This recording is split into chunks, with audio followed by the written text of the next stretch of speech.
Vous êtes sur le canal de RTI2, vous suivez La Petite Causerie. Bienvenue à toutes et à tous. Nous sommes très heureux de nous retrouver chez vous à travers notre canal RTI2.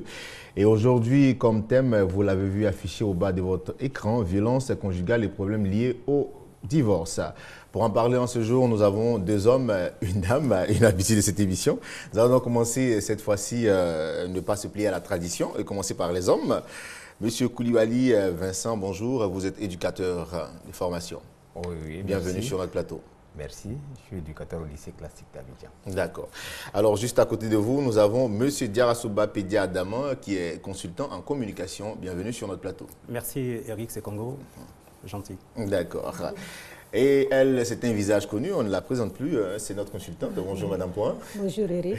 Bienvenue. Merci. Voilà. Alors, comme je le disais d'entrée de jeu, le thème du jour, violence conjugale et problèmes liés au divorce. Alors, qu'est-ce qu'il faut entendre déjà par violence conjugale, Madame Point?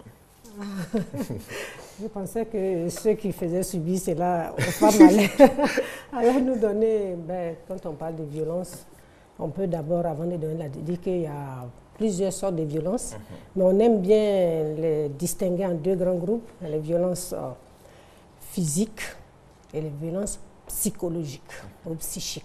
Donc déjà, ça veut dire que c'est toute atteinte à l'intégrité physique ou morale d'une personne qui peut, même si cela n'amène pas de dégâts, parce que les gens pensent généralement que quand on parle de violence, il faut qu'il y ait blessure.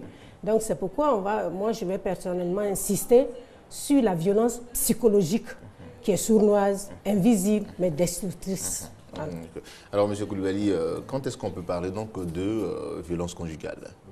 Bon, on peut parler de violence conjugale à partir du moment où il y a un couple qui, à travers le mariage, sont ensemble.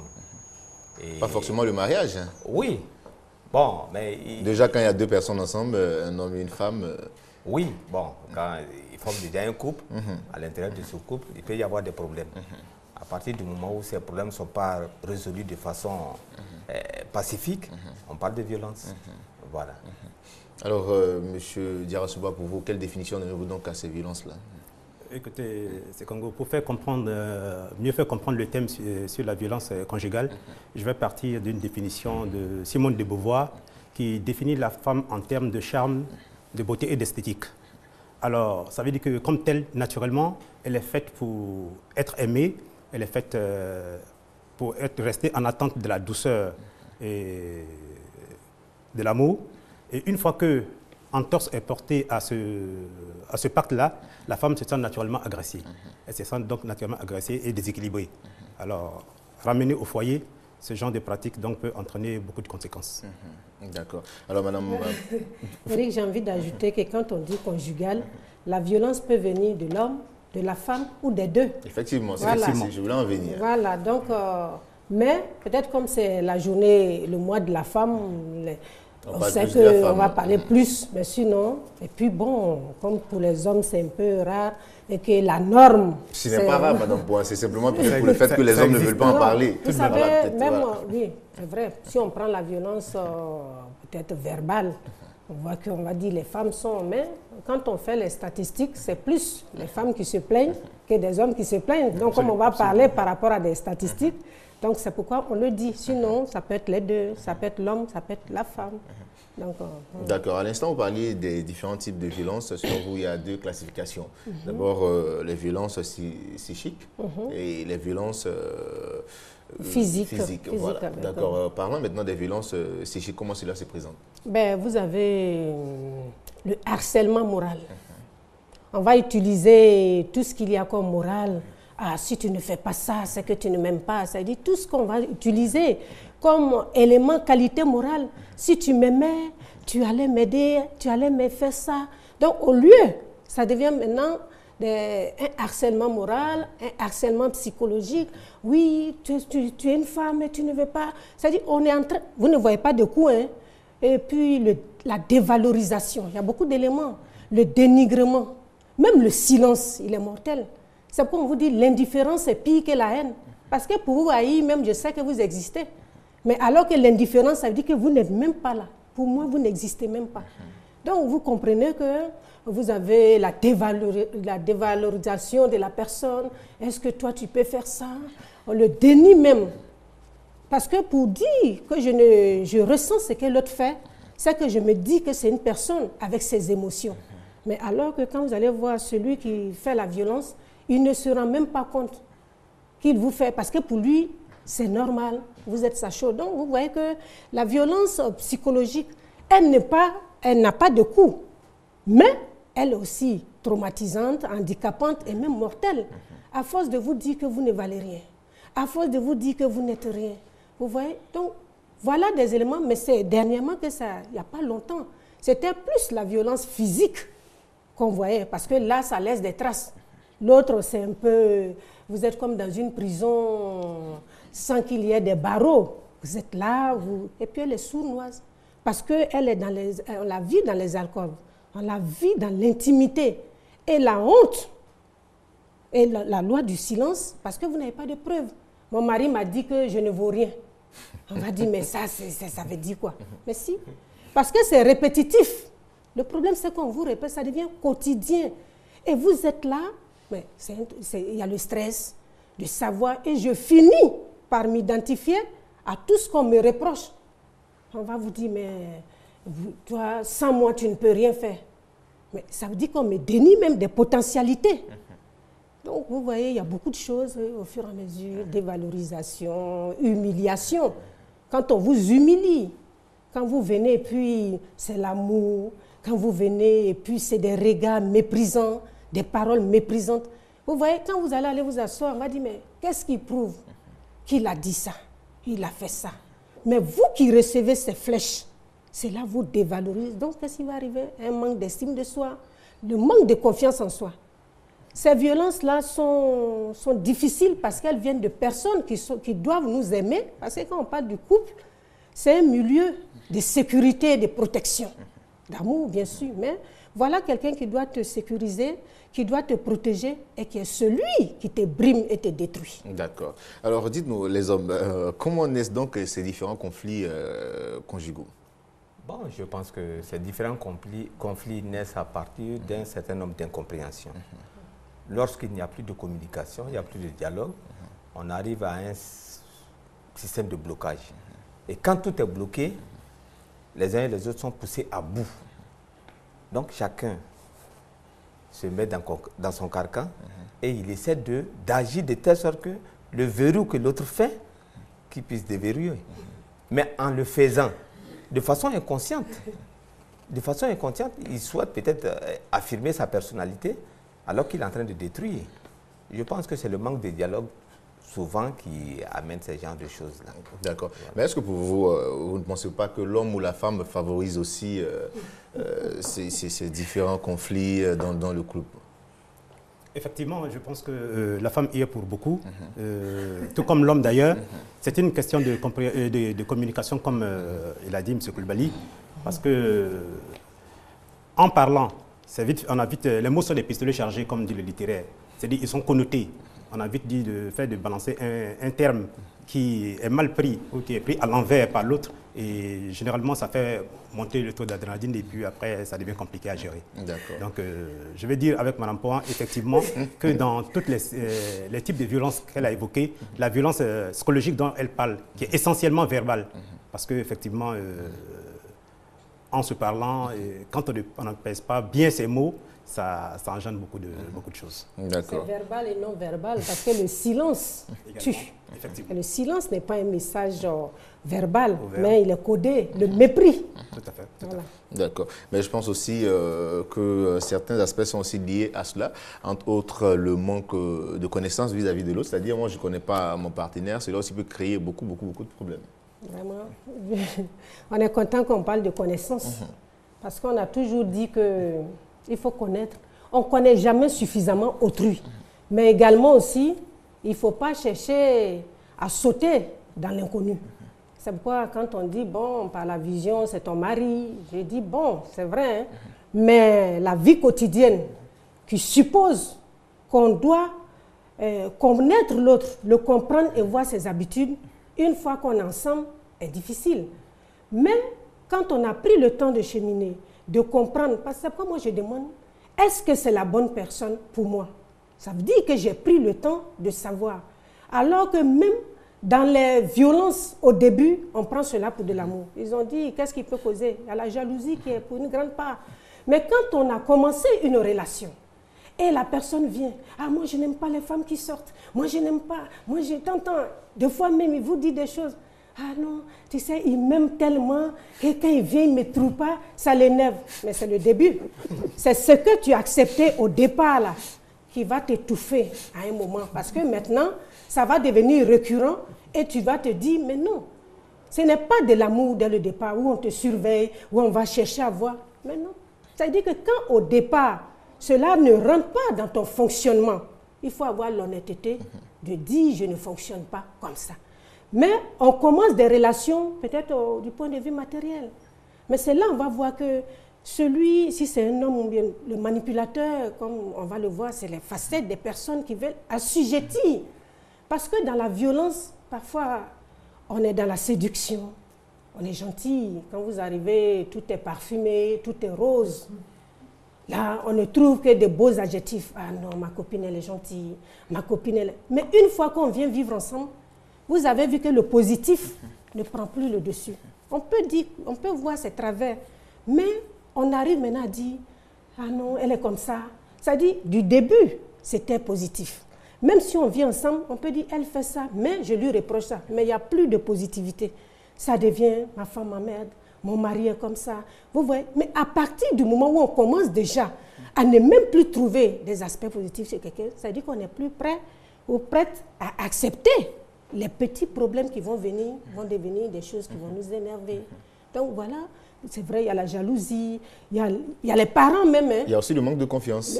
Oui, ça c'est beaucoup. Le manque de confiance, c'est ce qui favorise aussi. Mais même quand ils parlent de communication, vous savez, ça dans la psychologie avant, beaucoup de psychologues mettaient l'accent sur la communication. Mais vous voyez de plus en plus, la communication, elle suppose une acceptation de ce que je vais te demander. Ça ne veut pas dire une transformation totale, mais au moins une écoute et une prise en compte de ce que je dis. Alors qu'on peut s'asseoir et moi je veux écouter. Moi je veux que tu dises ce que je veux entendre.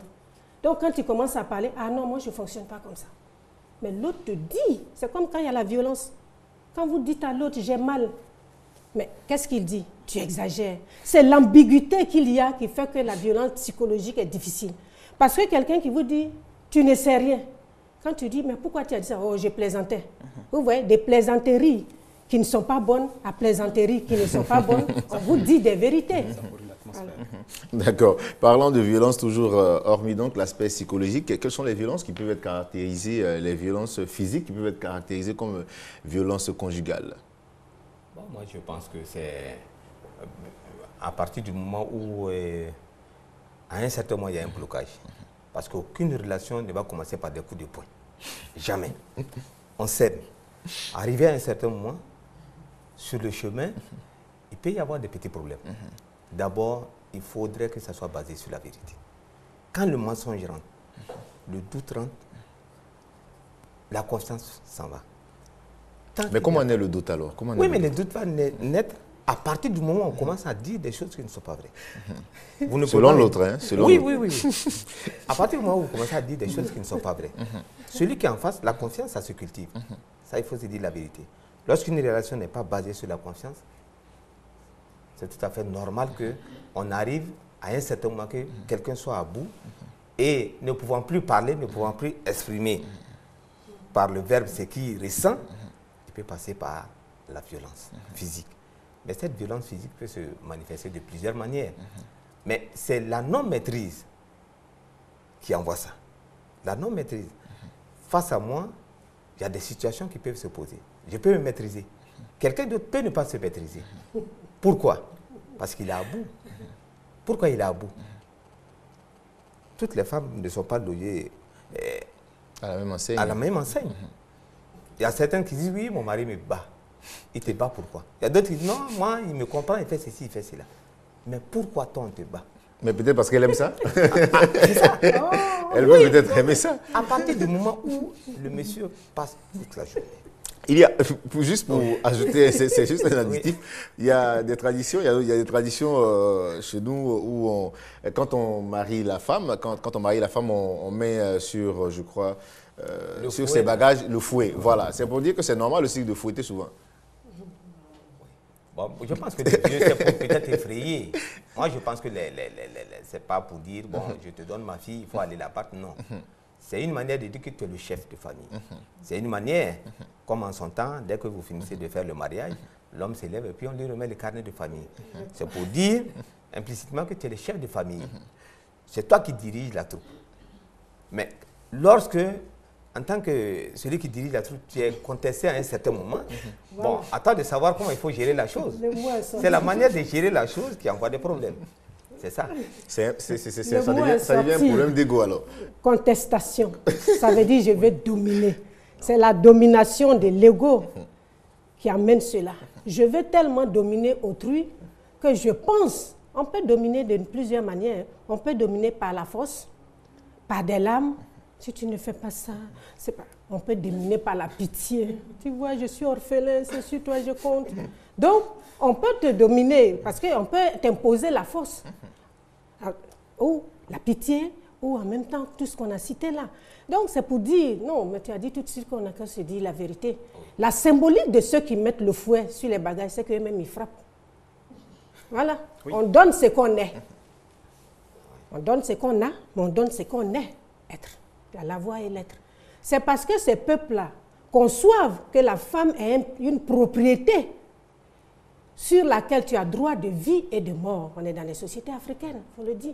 Vous voyez, c'est pourquoi quand il y a la violence et que vous partez, c'est parce qu'il t'a insulté, tu viens. C'est parce qu'on t'a frappé. Est-ce que tu sais ce que toi, ton papa même me fait? C'est-à-dire qu'on essaie de montrer à la personne.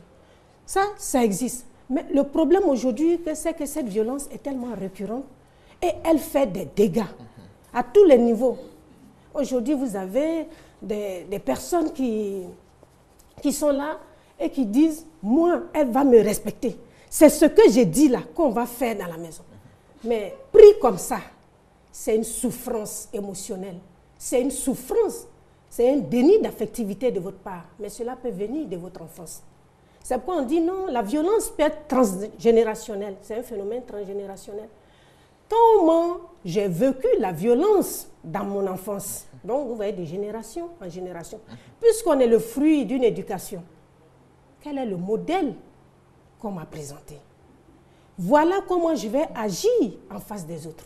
Si j'ai été brimée, mais aujourd'hui, si j'ai une personne faible en face de moi, je pense que m'affirmer, donc je déverse ma faiblesse intérieure comme force sur l'être faible qui est en moi, qui est devant moi.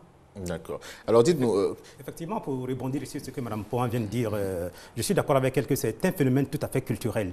Le fouet, quand on le met sur le bagage de la nouvelle mariée, c'est à usage réel. Hein, parce que c'est dans le subconscient, oui, c'est dans le subconscient des parents qui le donnent, que l'autorité, l'homme doit affirmer son autorité à partir du fouet.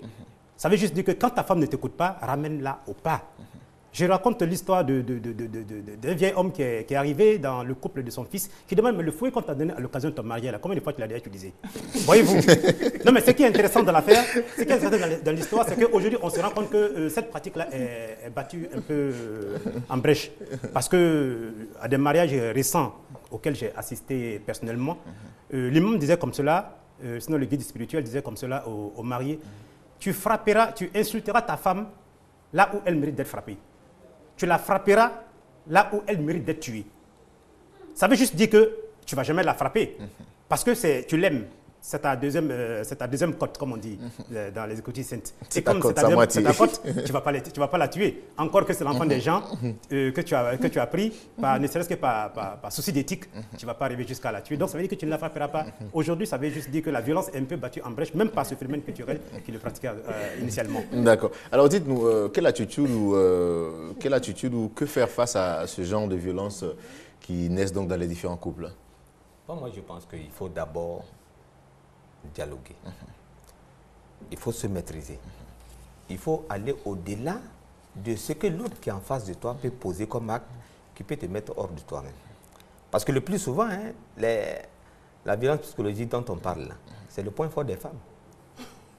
Elle va jusqu'à te priver d'un certain nombre de choses. À savoir? Voilà. À savoir, on peut citer? Oui, non, c'est-à-dire au niveau du lit, elle peut refuser. C'est-à-dire qu'il est toujours fatigué. Mais le fait de te dire ça, le monsieur, il encaisse. Mais comme il ne peut pas agir par rapport à ça, il attend qu'elle fasse une petite erreur, il va rebondir et puis il va agir comme il se doit. Donc, à ce niveau, il faudrait que les uns et les autres arrivent à se maîtriser. Je pense que dans le dialogue, en ramenant d'autres à la raison, si dans le couple, chacun dit je viens pour faire ce que je peux pour faire plaisir à l'autre, il sera difficile d'arriver dans ce cas de violence. C'est clair, c'est net. Mais si chacun vient pour s'affirmer, je suis dans mon carré, c'est ici ceci, c'est ici cela, mais on va arriver à un blocage et personne ne pourra débloquer. Voilà. Je pense effectivement que la communication est pour beaucoup. Pour moi, la communication, c'est le sésame de l'équilibre du couple. Du couple. On ne parle pas de foyer en tant que tel, du couple, effectivement. Parce que si une communication est efficace, effectivement, ça peut permettre de désamorcer des crises.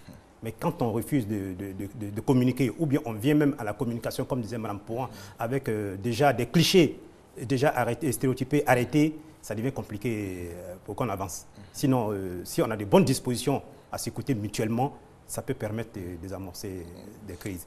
Ben, tout compte fait, il faut demander aux hommes de rester élégants, surtout galants. De rester galants jusqu'au bout. D'accord. Alors, Mme Pouan, dites-nous, est-ce que ce type d'agissement peut impacter sur la santé de l'individu violenté? Mais effectivement, vous savez, même l'agresseur même est dans une situation de souffrance.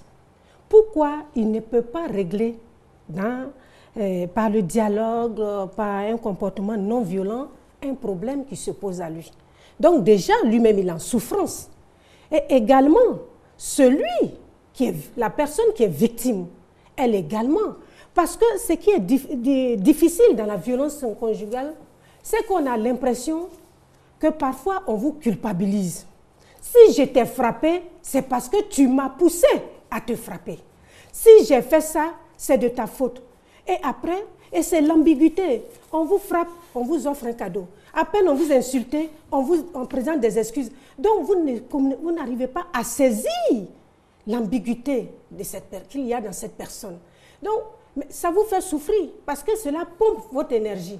C'est toi qui es toujours en train de voir comment, peut-être que si ça ne marche pas, c'est ma faute. Donc l'énergie qui est dégagée pour sauver une situation, c'est par rapport à toi. Et quand on rentre dans la violence, il y a le stress.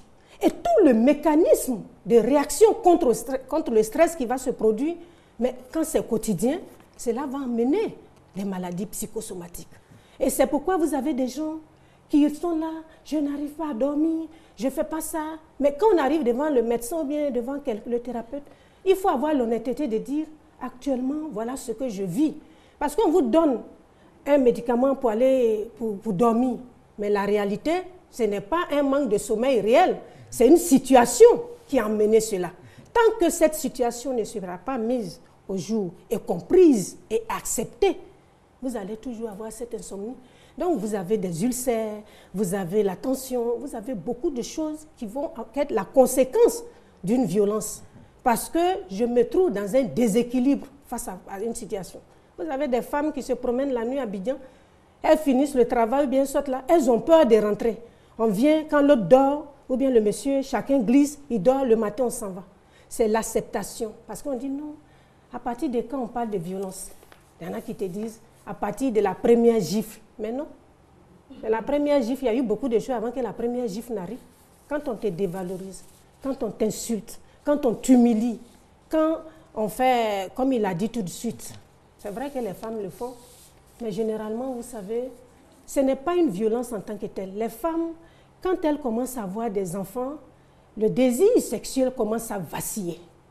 Mais comme c'est dans un couple, il y a la manière de dire.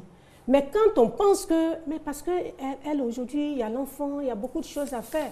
Alors que quand c'est l'homme qui ne fait pas d'enfant, qui ne fait pas de choses, c'est vraiment un chantage sexuel. Si tu ne fais pas ça, je le ferai. Il y a des femmes qui disent ça aussi, si tu ne me donnes pas tel habit, je ne fais plus l'amourette. Vous pensez que l'amour mérite d'être mis si bas dans une relation de couple? De couple, je ne dis pas de prostituée et puis de quelqu'un, mais de couple. Faire de l'amour, de l'acte sexuel noble. Un cadeau, si on vous donne un cadeau, vous faites l'acte sexuel. Quand on ne donne pas de cadeau, vous êtes fatigué. Mais cela peut créer aussi des tensions. Parce qu'un homme qui se dit, ma femme ne fait pas l'amour et moi, mais ça ouvre les portes à toutes les choses. C'est qu'elle a un amant, on va commencer à fouiller les portables, que ce soit de l'autre côté aussi, la femme aussi va commencer. Mais c'est pourquoi je dis toujours, il faut se demander. C'est vrai, on frappe les gens, on nous dira oui, on frappe, c'est normal. Ce n'est pas est-ce que frapper ou bien la violence conjugale est normale. Ce n'est pas ça la problématique. Mais est-ce que cette violence conjugale que moi je vis là, est-ce que ça me convient? Chacun doit se demander si ça me convient, moi qui vis. Parce que quand vous allez dire à quelqu'un, puis on vous dit, c'est ça seulement, mais c'est toi qui vis. Donc, il y a vraiment la santé, que ce soit physique ou psychologique, la santé est empathie. Alors que ce qui fait que je suis dans une relation, c'est la vie. Et si ma vie est mise en danger, il y a problème. Qu'est-ce que je fais de cette relation qui me détruit, qui m'avilit? D'accord. Alors dites-nous, quelles peuvent être donc les conséquences liées à ce genre de violence pour un couple? Les conséquences sont nombreuses. Hein. Moi, je pense que d'abord sur les deux, le mari et la femme. D'abord sur l'homme qui... bon, c'est des dépenses inutiles, hein, parce que tu n'as plus le temps de penser à autre chose que ce problème qu'elle vient te poser, qu'elle vient te soumettre. Ensuite, il y a la femme qui, dans la plupart des cas, hein, se dit, bon, je suis ceci, je suis cela, et je subis. Ensuite, les enfants. Voilà pourquoi, à un certain moment, ça dit, il y a un blocage qui va venir forcer. Quand on dit la nuit donne conseil, ce n'est pas parce que tu vas rêver de quoi que ce soit, mais c'est parce que dans un silence total, celle qu'on a dit c'est ta cote va te parler sérieusement. Et le plus souvent, elles ont de bonnes solutions pour les femmes qui sont vraiment chaudes. Elles ont de bonnes solutions. Bon, quant aux enfants, on ne peut pas quantifier ça parce que c'est tellement difficile. Quand on a des garçons, on a des filles, à force de vivre cet état de fait-là, ils vont se dire à un certain moment, si le mariage c'est comme ça, je préfère rester seul. La fille peut dire, mais attends, de toute façon papa est en train de faire souffrir maman. Est-ce que moi je dois aller me mettre sous le toit d'un homme? Le garçon aussi va dire, mais attends, maman aujourd'hui elle a l'argent, c'est elle qui fait tout à la maison, papa ne peut même pas parler. Mais si c'est comme ça, une femme, je préfère rester ici dans mon coin, seul, que d'aller vivre sous le toit d'une femme qui, du jour au lendemain, va te dire, mais tu es sorti sans mon avis, qu'est-ce que cela veut dire, etc. etc. Voilà ce qu'on me pense. Au niveau de l'école, hein, ça ne peut même pas, on va voir le travail baisser. Voilà pourquoi dans les établissements, le plus souvent, en fin de trimestre, on essaie de voir quels sont les élèves qui ont chuté, pourquoi ils ont chuté, convoquer les parents, et puis essayer de voir, discuter avec les enfants d'abord, et puis convoquer les parents pour voir qu'est-ce qui se passe réellement. Est-ce qu'il n'y a pas ce genre de facteurs-là? Qu'est-ce que nous pouvons faire? Voilà. Bien. À mon niveau, je pense que les conséquences se situent à deux niveaux. Hein. D'abord au niveau des parents. Parce que quoi qu'on dise, un divorce est un échec. C'est ma philosophie. Et je pense qu'elle est réelle. Parce qu'on ne se marie pas pour divorcer, c'est clair. Donc quand on divorce avec son partenaire, c'est clair que c'est un ensemble de projets pour lesquels on s'est mis ensemble qui coulent à l'eau. Donc ça déjà, c'est un vide concret. Ensuite, c'est pour les deux partenaires, comme je l'ai dit, pour l'homme comme pour la femme, ça peut vous amener même à douter de vous-même. Un premier foyer, imaginez un homme qui a fait 1, 2 foyers, 3 foyers, voire 4, ou une dame, vice-versa, mais à un moment donné, elle doute d'elle-même. Est-ce que je suis capable même de tenir même ce pacte social-là, qu'est le mariage? Si je ne suis pas capable de le faire, qu'est-ce qui ne va pas? Et quand tu doutes déjà à ce niveau, ça devient compliqué. Ensuite, c'est surtout, comme il a dit pour M. Coulibaly, pour les enfants. Parce que c'est un vrai défi, une fois que le divorce intervient, c'est un vrai défi pour le partenaire qui a la garde des enfants. Il faut qu'il puisse, parce qu'il y a forcément un déficit, puisque un des parents n'est plus présent dans la maison. C'est vrai qu'il faut permettre la navette, les visites des enfants de part et d'autre, pour essayer de faciliter, amoindrir un peu le mal, mais réellement, le parent qui a la garde des enfants, il faut qu'il puisse relever le défi. C'est-à-dire jouer désormais le rôle de père et de mère. S'il n'a pas cette douceur, c'est-à-dire jouer le bâton et au bâton et à la carotte à la fois avec les enfants pour qu'ils puissent tenir, c'est clair que c'est les résultats scolaires qui prennent un coup, c'est l'éducation même qui prennent un coup à la maison, et puis du coup, on n'a même plus des enfants de la rue, on a des enfants dans la rue. Parce que tous les enfants sont de la rue. Ils vont, ils reviennent. C'est-à-dire que tout ce qu'on leur défend de faire à la maison, c'est ce qu'ils font dans la rue. Mais quand ils deviennent des enfants dans la rue, c'est-à-dire qu'il y a un vide total à la maison parce que papa n'est pas là, maman ne sait pas tenir le défi, maman n'est pas là, papa ne sait pas relever le défi. Du coup, on préfère un autre univers qui est celui de la rue et c'est catastrophique. D'accord. À l'instant, il parlait, M. Diarra parlait de divorce. Dites-nous, au cas où le divorce est consommé, à qui revient la garde des enfants? Ça, c'est le véritable problème des divorces. Je m'excuse, je veux rebondir sur ce qu'ils ont dit concernant les conséquences. Les conséquences sont multiformes. Parce que ce sont les conséquences qui vont montrer aux gens tout ce qu'il y a comme négation ou négativité dans l'acte qu'on pose. Et puis, j'ai envie de dire rapidement que la violence est de tous les milieux, de toutes les conditions sociales. Derrière des statuts professionnels qu'on envie se cachent des véritables hommes violents ou des femmes qui... Parce que croire qu'une profession stable, qu'il y a derrière cela un homme stable, honorable, respectable, c'est là aussi le problème. Parce que vous allez voir des métiers qui sont supposés même protéger, les hommes de loi, les enseignants, les psychologues, tout cela, en train d'être violents dans leur intimité. Alors que quand vous les rencontrez, à l'extérieur, sympathie et tout ce qu'il y a. Et donc, c'est pour dire que quand la violence se présente comme ça, les conséquences sont désastreuses par rapport à la confiance que j'ai mise dans une relation. Parce que quand vous voyez une personne, et surtout, ils ont parlé de côtes, je suis très contente. Parce que les hommes de Dieu, les guides religieux même, ne sont pas des modèles de patience ou de quoi, c'est la violence. Quand une femme rencontre un homme qui se dit, ah, comme lui, il est un guide religieux, et quand il parle même dans les prêches, vous sentez. Mais quand vous arrivez dans son intimité, ce n'est plus, c'est Dracula. C'est vraiment quelqu'un qui va vous détruire psychologiquement. C'est un vampire qui va sucer votre... Donc c'est pour dire que les conséquences sont fonction de mon histoire personnelle et de la confiance et de l'investissement que j'ai mis dans cette relation. Donc, c'est pour dire que les conséquences sont nombreuses. Vous avez le manque de confiance en soi. Parce qu'à force de me dévaloriser, peut-être au service, je suis une dame qui fait tout, mais quand je rentre chez moi, on m'a dit que je ne sais même pas élever des enfants, je ne sais même pas préparer. Donc, les compétences que j'ai ne sont rien par rapport au dénigrement qu'on fait de ma personne. Donc, un manque d'estime de soi, un manque de confiance en moi, un manque, une image dévalorisante de ma personne. Vous voyez? Alors que c'est un manque d'amour de moi-même. Parce que permettre qu'on vous frappe, c'est donner la clé ouverte pour qu'on puisse manquer de respect à ce qui fait votre moi. Il faut dire non. C'est pourquoi quand il a demandé tout de suite, il faut dire non. Tant que vous pensez que l'amour peut guérir, vous pouvez guérir. Parce qu'il y en a, c'est pathologique. Il y en a qui sont des pervers, des narcissiques. Ça dit, eux là, vous ne pouvez rien, c'est pathologique, il faut les soigner. Donc, quand vous êtes en face d'une personne et que vous commencez à voir que c'est récurrent, commencez très vite une thérapie. Parce qu'à force de penser que non, avec l'amour, je peux le guérir, avec l'amour, je peux le transformer, vous n'avez pas les éléments nécessaires. Il faut voir des spécialistes qui vont vous aider. Parce que si vous avez affaire à un manipulateur, c'est grave.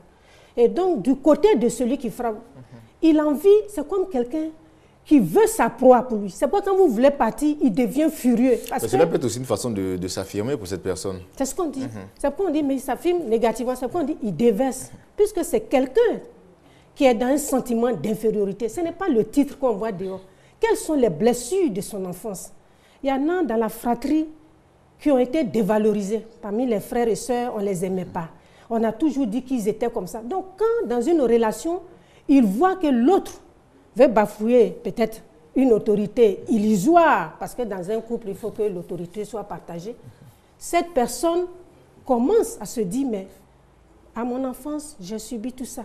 Aujourd'hui encore, j'ai une femme, je dis un mot, et au lieu de se soumettre, quand on cherche la soumission, parce que même la religion nous dit, femmes, soyez soumises à vos maris. Mais ce qu'on ne dit pas, on dit, hommes, aimez vos femmes comme le Christ a aimé l'Église. Le Christ est mort pour l'Église. Est-ce que vous pouvez mourir pour votre femme? Parce qu'il ne faut pas prendre femme, soyez soumise seulement. Ça va jusqu'à la fin. D'accord. Revenons maintenant au divorce. Comme je le disais, à qui revient donc la garde des enfants quand le divorce est consommé? Bon, ça dépendra de ce que les gens vont dire à travers la justice. Qu'est-ce que la justice va dire? Je pense que quand les enfants sont mineurs, la femme, le plus souvent, la garde des enfants. Mais ça dépendra. Mais si elle n'a pas les moyens de s'occuper de ses enfants? Bon, si elle n'a pas les moyens, l'homme va prendre, mais avec toutes les conséquences possibles. Je pense que les gens vont faire de telle sorte que... Parce que le souci, dans ce cas, pour le juge, c'est de mettre les enfants dans des conditions. Parce que les deux qui étaient en relation, qui ont eu ces enfants-là, au moment où ils doivent divorcer, ils ne pensent plus aux enfants. Chacun pense à lui-même. Oui, je ne peux plus, je ne peux plus faire ceci, je ne peux plus faire cela. Et ils vont même jusqu'à détruire leurs propres enfants. Je pense que, bon, le divorce même, c'est la pire des choses. Ça, il faut au maximum se battre pour l'éviter. Voilà pourquoi il faut... C'est les deux qui peuvent régler leurs problèmes. Les deux personnes. Parce qu'ils savent pourquoi il y a ce problème et comment le faire d'abord. Mais quand, tout autour, les gens qui sont hors de ce secteur-là commencent à parler, chacun essaie de dire, bon, il m'a écouté, il m'a donné raison. J'ai écouté celui-là, je lui ai donné raison. Et pour finir, c'est le divorce. Qu'est-ce que nous devons faire? Il faudrait que, dans ce cadre-là, le juge pense au bien-être des enfants. Parce que les deux qui ont décidé de divorcer, ils savent où ils s'en vont. Mais les enfants, il faut les mettre dans les bonnes conditions pour ne pas qu'il y ait problème. D'accord, d'accord. Effectivement, je pense que c'est une étape critique du couple, le divorce. Parce qu'à partir de ce moment, comme on dit, chacun donne dos à l'autre. Et il y a des enfants, malheureusement ou heureusement, c'est selon. Comme M. Colbert l'a dit, c'est bon à ce moment précis, à cette étape critique de notre vie, que les deux parents, avant qu'on arrive devant les instances juridiques, que les deux parents s'asseyent et se parlent. Ne serait-ce que pour une dernière fois. Comme disait quelqu'un, c'est la finale. C'est-à-dire là, ce qui nous unissait ne nous unit plus, on est amené à se séparer. Au moins, on peut s'asseoir et parler au compte de ce qu'on a procréé. Donc, il faut être réaliste. Si la femme sait qu'elle n'a pas de source de revenus, il est bon de laisser la garde, la tutelle, n'est-ce pas, des enfants au père. Si le père est conscient que les enfants sont encore mineurs et qu'il ne peut pas se passer de leur mère, écoutez, je ne vois pas moi aller au bureau et en même temps préparer un biberon. C'est clair. Donc c'est la triste réalité des choses. Écoute, tu prends la garde et à un moment donné, voilà, quand ils seront majeurs, voilà, je les récupère, par exemple. Donc il faut se parler, il faut pouvoir voilà, arrêter quelque chose de plus potable pour les enfants. Vous savez, peut-être que comme on n'a pas la même réflexion concernant la souffrance humaine, vous savez, quand on dit le divorce est la pire des choses, non, il faut rester. Vous savez, l'idéal serait qu'une relation soit éternelle. Ça, c'est un idéal. Mais la réalité autour de vous, quelle est la norme? Parce que quand on dit dans la violence, parce qu'on est dans la violence, tout ce qu'il y a comme corollaire, des enfants qui assistent à des scènes dévalorisantes, les enfants ont besoin de parents matures et respectueux. Ils n'ont pas besoin de parents immatures qui se lancent des injures. Des fois, les enfants même se bouchent les oreilles, tellement les insanités même dépassent l'entendement. Est-ce que l'enfant a besoin d'être dans un milieu insécurisé, où on frappe maman? Les enfants même se cherchent dans la maison, comme on dit à Abidjan, c'est un terme relâché pour comprendre. Ça veut dire que quand on entend le bruit de la voiture du papa, chacun a sa place. Mais ce qu'on a envie de dire, c'est que la séparation peut être la meilleure des solutions pour sauvegarder un peu plus d'amour.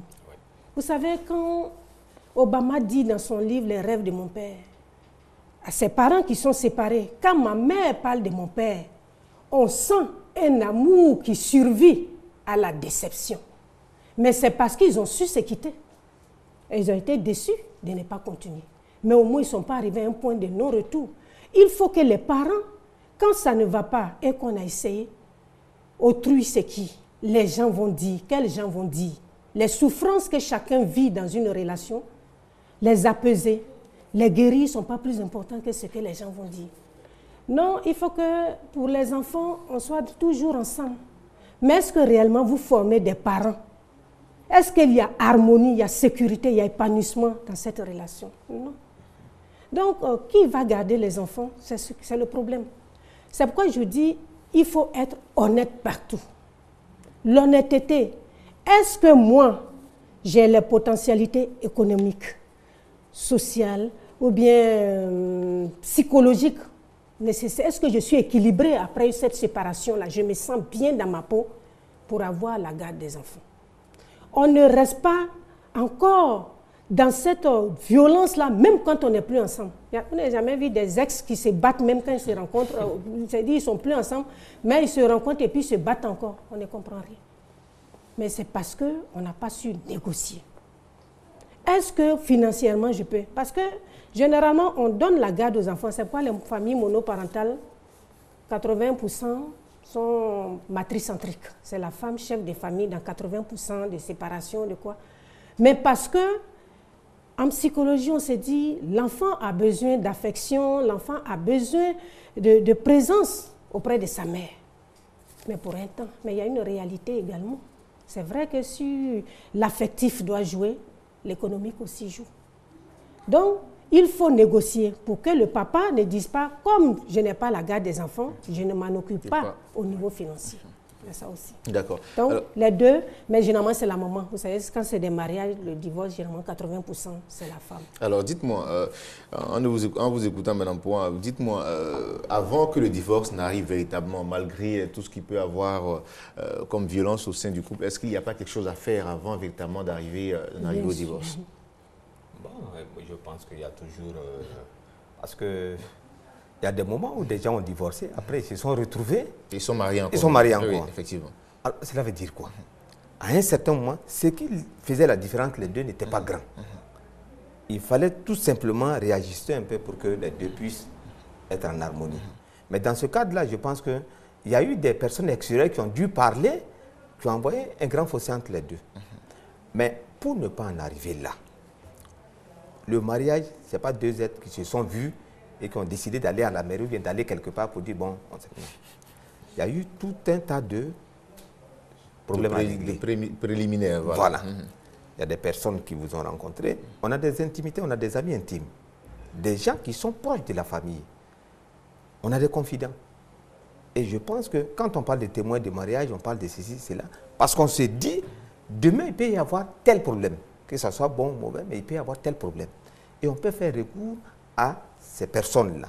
Le plus souvent, les témoins de mariage, c'est des gens qui sont sages, qui connaissent la famille, qui vous connaissent, qui savent que vous les respectez et vous leur demandez un service. Ils viennent pour vous épauler au moment où c'est difficile.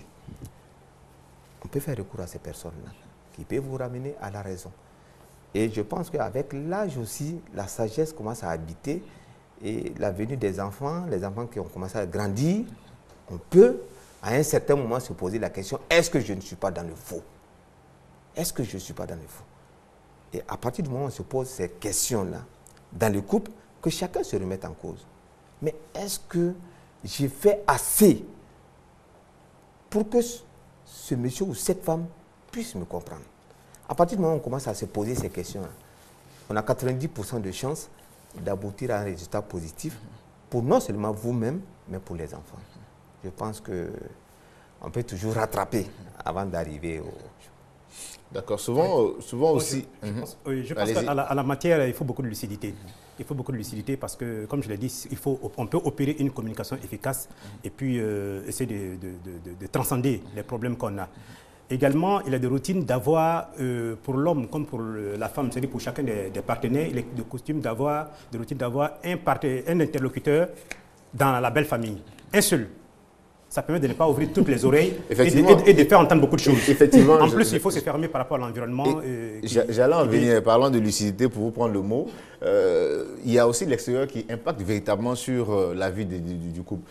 J'ai peut-être ma camarade qui me dit, ah, tu sais, j'ai vu la dernière fois ta femme avec un tel, peut-être c'est juste un frère, même un cousin, on ne sait pas. Ils étaient peut-être assis, de façon ils étaient collés. Moi, ça m'a fait un peu tiquer. Vous voyez, donc l'extérieur impacte véritablement sur la vie de couple, Madame Point.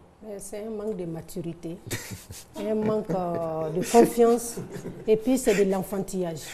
Parce que quand vous décidez de vous marier, c'est que vous avez une maturité suffisante. Et je pense que vous faites suffisamment confiance en l'autre. Vous savez, il y aura toujours, on dit que, surtout dans l'infidélité d'une femme ou d'un homme, il n'y a pas d'infidélité où une corne vous pousse par la tête. On dit, bon, je compte pour voir combien d'hommes ma femme a connu. Bon, c'était 10, il y a une corne. Il n'y a pas d'élément où la personne va pouvoir vous dire que ce n'est pas cela. Donc, c'est vrai, l'extérieur va toujours interférer. Mais il suffit d'être des personnes qui ont décidé et qui se font confiance. La confiance est un élément clé dans toute relation. Non, c'est comme ça. Mais on va dire, les gens ont dit, la belle famille même, c'est encore grave. La belle-mère, j'ai dit aux femmes, la belle-mère, c'est un amour filial. Vous, c'est un amour conjugal. Donc, ce n'est pas le même partage du même homme. Voilà. Alors, oui, mais je pense qu'il y a un de mes collègues qui m'expliquait un jour que dans la classe, il y a une fille qui bougeait et puis il a dit, mais toi, de toute façon, tu ne restes pas tranquille, ton mari, chaque jour, va te battre. Elle répond quoi? Elle dit, non, s'il me bat, mon papa va le mettre en prison. ah bon? Alors, cela veut dire que cette fille, demain, elle est dans son foyer, elle vient déjà avec des idées préconçues. À partir du moment où le monsieur fait ça, mon papa va intervenir. Si par malheur pour le monsieur, qu'elle retourne pour aller dire à son papa, et réellement que le papa agit, tu vois que le vieux ne se mettait pas dans la peau de sagesse et autres, ils peuvent conduire ces gens. Eric, une minute, je dis que les parents, vous savez, au début d'une relation,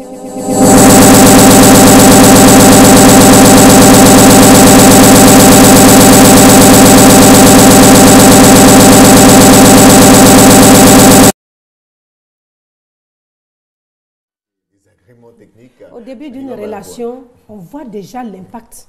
Quand vous rencontrez quelqu'un qui vit avec ses parents, mais c'est quelqu'un qui n'est pas mature, qui n'est pas responsable. Il y en a même qui déménagent avec les parents. Déjà, je veux dire ça là. Et vous, ou bien il vit seul, vous avez vu qu'il est entouré de toute sa famille. Mais quand on accepte des situations au départ, il est difficile de vouloir changer les règles du jeu pendant qu'on est en train de partir. Donc moi, on revient au divorce. Vous dire que c'est vrai que échanger, parler peut faire du bien. Mais quand il parle des témoins, c'est vrai, il y a une époque un peu lointaine, les témoins étaient des gens responsables. Mais aujourd'hui, comment on choisit le témoin? Le témoin même a une vie qui n'est même pas un modèle. Mais quand il a les moyens, il devient votre témoin. Le témoin fait souffrir sa femme. Le témoin n'est même pas un modèle de vie conjugale. Mais s'il peut financer mon mariage, je le prends. Et ce monsieur, si votre femme connaît la vie de ce témoin, vous pensez que c'est une personne qui peut venir parler et avoir du poids pour régler des problèmes. Donc, le choix même des personnes qui doivent régler, ces gens-là doivent être des modèles dans leur vie de couple ou dans leur vie tout court. Donc déjà, il y a problème aujourd'hui de voir que toutes ces personnes pour qui on a ça ne sont pas des modèles. D'accord. Alors, l'élément sur lequel je vais rebondir par rapport au divorce, en plus de la lucidité des deux partenaires, comme je le disais tantôt, je pense qu'il faut éviter les problèmes de personnes. Parce que, comme on le sait, les problèmes de personnes, comme les problèmes religieux, ethniques et tout ça, sont des problèmes graves. Effectivement, comme disait Mme Poin tantôt, si un partenaire arrive à avilir l'autre, à l'humilier, à le frustrer à l'extrême, c'est clair qu'on le déteste à jamais. On n'a plus envie de voir sa tête et quoi qu'on dise, on va arriver au divorce parce qu'on n'est plus compatible avec lui. D'accord. Dans un couple, il faut le dire, on ne peut pas vivre seulement d'eau fraîche et d'amour d'eau fraîche. Souvent, il va arriver qu'on se marche là-dessus. Mais que faire pour véritablement amoindrir ce genre de violence dans le couple? Bon, moi, je pense qu'il faut d'abord savoir que celui ou celle qui vient vivre avec moi, elle m'a aimé au départ. Tout était bien. Pourquoi ne pas continuer dans ce sens-là? Ça, c'est la première des choses. Et accepter l'autre. Savoir que l'autre a des défauts. Et ces défauts, est-ce que je ne peux pas avoir du truc positif dans ces défauts-là? Est-ce que c'est aussi grave que moi, je ne peux pas les accepter, je ne peux pas les concevoir? Voilà. En réfléchissant comme ça, et à un certain moment, aller au-delà de sa personne. Moi, il faut aller au-delà. Se mettre à un certain moment à la place de l'autre. À partir du moment où chacun essaie de se poser la question, qu'est-ce que je peux faire pour l'autre? À partir de cet instant-là, c'est fort probable que vous puissiez régler vos problèmes à 90%. Alors, qu'est-ce qui peut faire baisser, il parlait à l'instant d'amour, dire aimer l'autre, qu'est-ce qui fait baisser donc l'amour qu'on avait au départ pour l'autre? Moi, je pense que c'est la récurrence, la redondance des frustrations. C'est vraiment, pour moi, c'est le moteur, c'est le premier moteur de la chose qui est là. C'est vrai que quand on est ensemble, c'est deux éducations, deux personnes différentes, issues de familles différentes, qui ont reçu des éducations différentes, qui sont venues se retrouver au moment où les caractères et les personnalités sont déjà forgées. Donc la compatibilité n'est pas évidente. Il faut chercher à se comprendre. Et quand déjà tu détectes chez l'autre qu'il n'aime pas telle pratique ou tel geste, il faut déjà essayer de l'éliminer, de sorte qu'il ne puisse pas aller à l'extrême. D'accord, ok. Alors, Madame Point, je serais tenté de vous poser la question de savoir, est-ce que dès les premiers signes de violence, il va falloir faire appel à un spécialiste ou laisser perdurer? Non, il faut très vite. Et puis, il faut mettre des balises. Il faut dire à l'autre, prochainement, tu me frappes, je fais ça. Ah bon? Oui, parce qu'il faut qu'ils comprennent. Vous savez, parfois, ce n'est pas les petites, comme tu viens de le dire, c'est vrai, il y aura des petits palabres, on ne parle pas de ça, on parle d'une violence qui est récurrente. Et quand on sent au départ, il faut pouvoir être quelqu'un qui dit, tu me fais ça prochainement, je pars. Parce que c'est des personnes qui ont besoin aussi de personnes fortes devant elles. La personne qui est en face, ce n'est pas qu'elle est fragile, mais elle est généreuse. La victime est généreuse. Elle comprend. Elle essaie de faire ça, mais c'est ça. Et lui, il pense que c'est de la faiblesse, il en use et il en abuse. Donc, comprendre et dire à l'autre, si on ne me fait pas ça, mais on est dans un couple, même ton père qui t'a mis au monde, il y a des moments où tu lui dis, papa, donc une relation d'équité, je ne comprends pas. Mais si on est dans le matériel, si on vous donne des cadeaux impossibles à rembourser, vous roulez une voiture, si vous montrez que ça ne vous plaît pas, on va retirer la voiture. Mais si on est dans une prison dorée, on ne peut pas être chaud. Mais quand on comprend, il faut très vite aller voir des spécialistes. Parce que, vous savez, c'est des personnes en souffrance. On peut leur montrer que le refus ou le blocage causé par l'autre n'est pas méchant. Parce que quelqu'un qui a toujours été brimé, chaque fois que vous commencez à vous opposer à lui, c'est parfois un moment d'un instinct de survie. Parce qu'il se dit, non, on m'a toujours fait ça. Donc, une personne en face de moi comme ça, voilà comment je réagis. Donc, il faut voir des spécialistes. Ils ont dit, il faut essayer de discuter. Moi, je dis, même chaque week-end, ou bien une fois par mois, on se prend, on sort de la maison, on va. Qu'est-ce qui ne marche pas? C'est le manque. N'attendez pas que la crise atteigne un niveau tel que... Bon, à part peut-être la crise surprise, quand vous surprenez quelqu'un en adultère, parce que des fois, il n'y a pas de parler, puis vous allez surprendre quelqu'un dans un lit. La violence peut venir brutalement, mais sinon, les autres violences, vous sentez que... C'est légitime celle-là. Non, je vais dire, c'est ça qui nous surprend. Sinon, les autres, vous sentez que c'est graduellement. Il faut aider, parce qu'on parle des victimes, mais même aider le violent. Aider la personne qui crée une disharmonie dans le couple. Mais parfois, partir même pour un temps. C'est pourquoi on fait séparation des corps, pour que la personne comprenne qu'il y a problème. Il faut que la colère de la victime monte. Il y a une colère légitime pour dire « je suis fatigué, j'ai mal » ou tu tapes là. Madame Point a vraiment mal. Merci. Merci. Merci. Monsieur Diarra-Souba, juste votre mot pour terminer. Bon, ben, mon mot de la fin, je dirais aux hommes d'une façon générale, parce que c'est la journée internationale de la femme, il faut les faire la part belle. Je dirais donc aux hommes que le quota d'amour que votre femme vous vouera n'est pas lié, n'est-ce pas, à la proportion et au volume de vos biceps. Ça, c'est clair. Il faut donc arrêter de les violenter, parce que ce n'est pas parce qu'on les aura beaucoup violentés qu'elles nous aimeront davantage. Aux femmes, je dis d'être solidaires. Courage, parce que non, d'être solidaires surtout. D'être solidaires, parce que quand les victimes sont solidaires, n'est-ce pas, le prédateur devient la proie. Alors, c'est la journée internationale de la femme, à toutes nos mamans qui nous ont donné la vie, à toutes nos femmes qui supportent nos caprices au jour le jour. Ben, je dis bonne fête. Et pardon. Nous sommes toujours dans la continuité, il n'y a pas de souci, ne faites pas. Alors, M. Koulibaly. Moi, je dirais aussi bonne fête à toutes les femmes et dire qu'il faudrait que chacun aille au-delà de sa personne. Ça permettra de régler beaucoup de problèmes de couple. D'accord. D'accord. Femmes, on vous aime. En tout cas, merci d'avoir suivi cette émission. C'est avec beaucoup de plaisir qu'on vous l'a présentée. On se retrouve donc la semaine prochaine pour un autre numéro. Portez-vous bien.